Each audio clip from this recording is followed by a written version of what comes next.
wuxuu alla abuuray dhulka iyo cirka kadibna wuxuu go'aamiyey waqtiyadeeda wuxuu ku dhex abuuray wax waliba oo ina kaafiya si aan ugu dhex noolaano si nabad ah ilaa uu dhaxal siiyey dhulka waxa ku sugan sambabka dhulka waa kaynta badaha iyo wabiyadeeda miisaan ayuu dhulka ku taagay balaayiin sano ka hor kadibna waxaa yimid bini aadam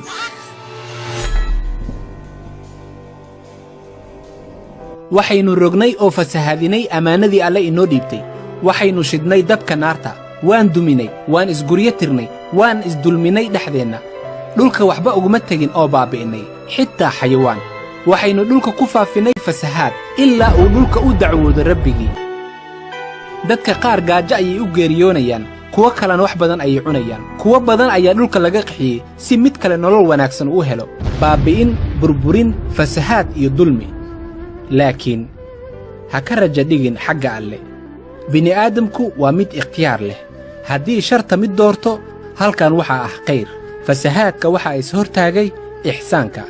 wixii adag way adkaadaan haddii uusan saaxiibkeed fududayn dad ayaan hawada sare u dirnay waxaan xal u helnay cudurro badan waxaynu dhisnay daaro duruuraha ka sareeya waxaan ku safarnay inta dhulkii cirka u dhexaysa jaahilnimadii waynu baabi'innay haddana aqoontii la dhaxlay qabiil way inaga masixi laadahay waxaa inagu waajib ah inaan camirno dhulka hal jazaa'u al-ihsaan illa al-ihsaan samaan abaalkeedu ma waxaan ahayn baa samaan